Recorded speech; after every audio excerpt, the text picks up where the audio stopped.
Hi, my name is Cami Blankman, and this is my final media project for this class.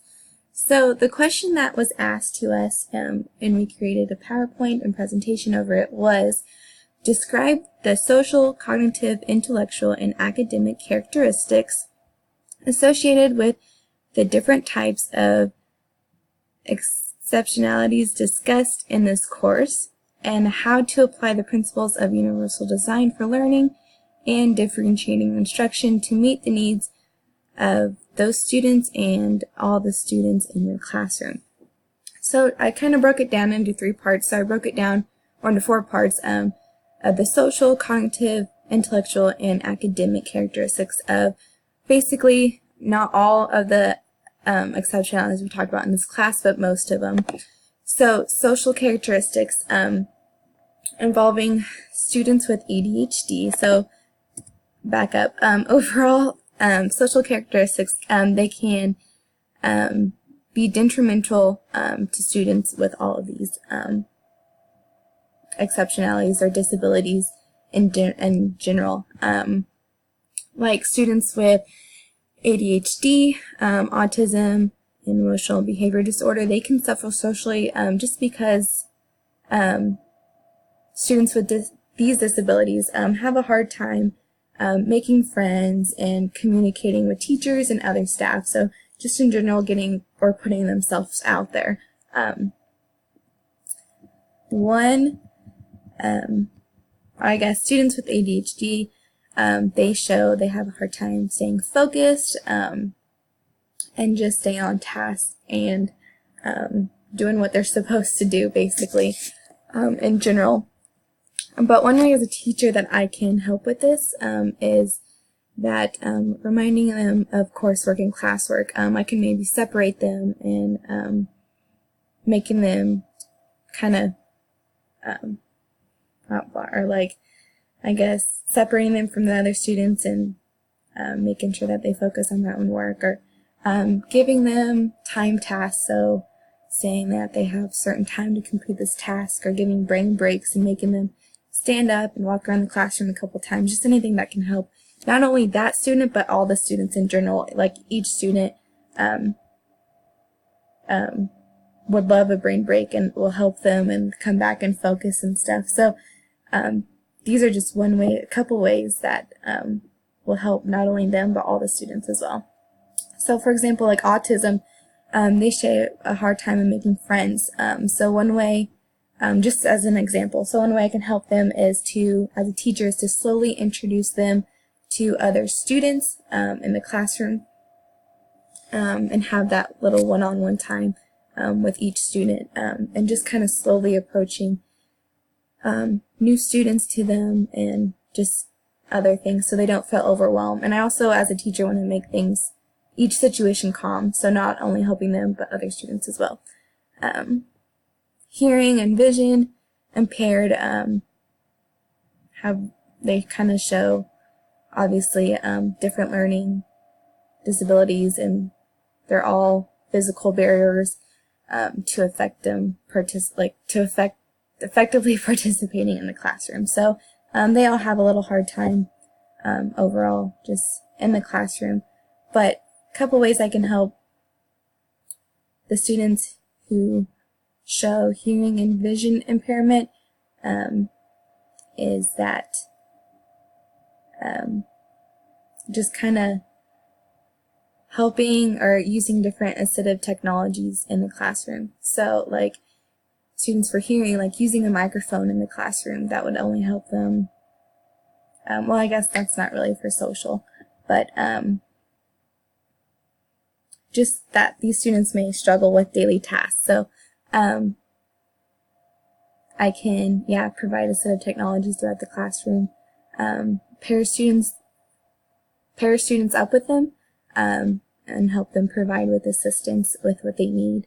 Maybe that will help them get more out there and not be afraid of kind of like the classroom or like real world problems and stuff. So I guess that would be more socially. So overall, ways that I can help students with these characteristics socially is just to take things slow in the classroom, like I said, give brain breaks, kind of making sure what helps them and other students as well, and applying it to the classroom. So moving on to cognitive characteristics. And again, I just use the same: ADHD, autism, hearing, vision impaired, communication disorder, learning disability, emotional and behavior disorder. So not obviously approaching all the disorders that we talked about during this course, but just a few. So cognitive characteristics kind of involve like remembering things and functioning in general. So students with like ADHD, they find it having difficult to participate in school and ability to stay focused, like I said in the last one, and the lessons being taught. So you kind of want them to be separated in a way, or just to make sure that they are on task throughout the day. So these students may work better by separating them, and that not only helps them, but all the students as well, by not distracting them.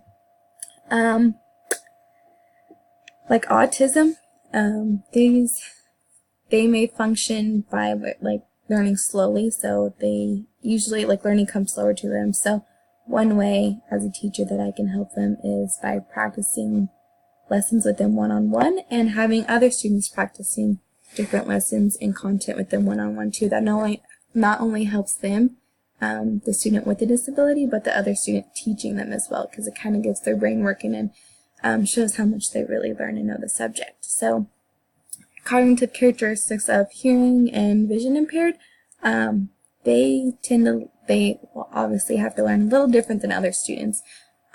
So functioning in the classroom is a little different.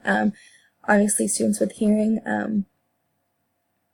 they can't really hear as good, so maybe using like a microphone in the classroom, that not only helps that student, but the other students as well, to making sure that they hear and understand everything as well. Vision-wise, again, different assistive technologies can be used in the classroom, and that not only helps them, but other students as well, by giving them different learning methods for them in the classroom. Emotional behavior disorder, abuse.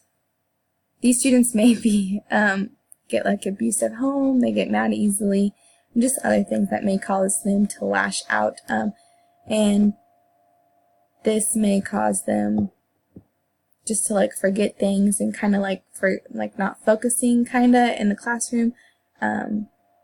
They may tend to tie like lessons in to their real life problems maybe, but just as a teacher, helping them, sitting with them like one-on-one and asking them how they feel today, or what different other strategies or different strategies that we can use as teachers to help them, or help students with emotional and behavior disorders, can basically just taking content slow maybe at times, or just working with them maybe one-on-one, or having them work with a partner, that not only helps them, but it won't distract other students as well in the class. So these students, like I said, tend to have a hard time maybe remembering things and functioning just overall in the classroom.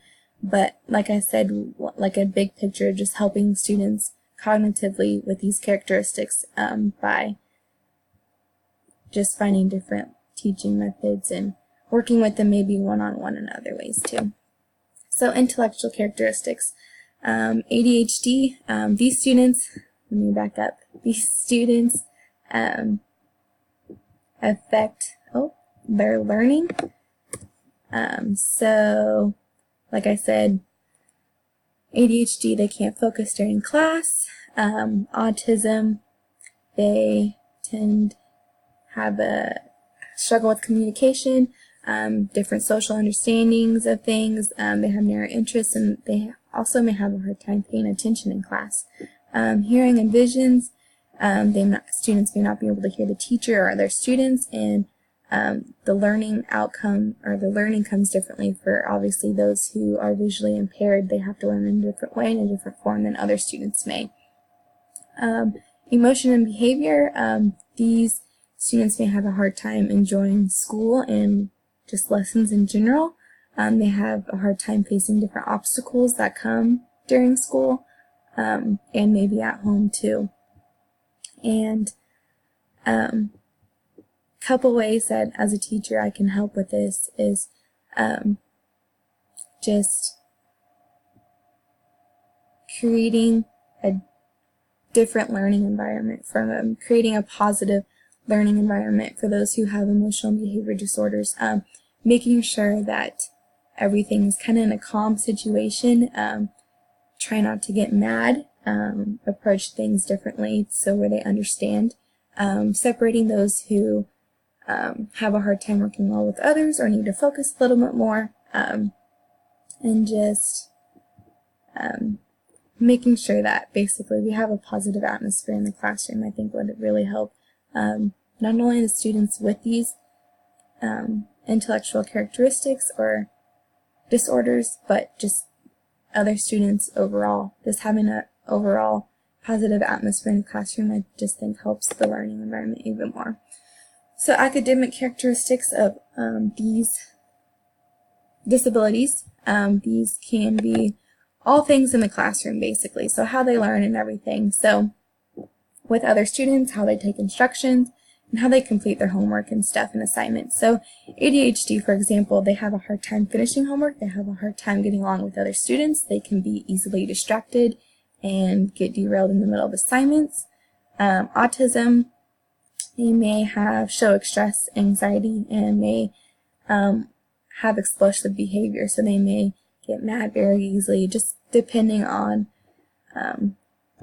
their personality, I guess. Hearing and vision, completing work and assignments may be difficult for them overall. So if a student has a hard time hearing, they may not understand a lesson or content being taught, and therefore may need another form of assistance from the teacher, and or just using that assistive technology like the microphone in the classroom can really help. So just overall, after discussing all of these characteristics with these disabilities and throughout the semester, what I learned, how to apply the universal design for learning and using differentiating instruction to not only help students with these disabilities, but just students overall in the classroom to create that more positive atmosphere and better learning environment for all, is to anticipate the needs for your students and to try new approaches when a student is struggling in the classroom. So again, applying approaches to students with these disabilities will not only help them, but will help other students as well. So like student with ADHD, separating them from other students and making them focus. That not only helps them, but it doesn't distract other students as well. Another one is to provide means of representation. So for example, present information and content in different ways. So like I said, every student learns differently. Some students learn better by lectures. Some students learn better with visuals like me. Some other students may learn better when playing an interactive game at the end, or just different ways. So as a teacher, one thing I can do is present my information and content in different ways, such as a slideshow or finding a video or giving multiple examples on the whiteboard or something. So that's one way as a teacher that I can use the universal design of learning and differentiating instruction in my classroom to not only help students with disabilities, but other students as well in the classroom. Provide multiple means of actions and expression is another way that I can use or apply the universal design of learning and differentiating instruction in my classroom. So examples differentiate the ways that students can express what they know. So give them different ways that they can express what they know and stuff, like PowerPoint or posters and all that other stuff. So those are a couple ways that just all the characteristics and ways that I can help students in my classroom with disabilities and not disabilities.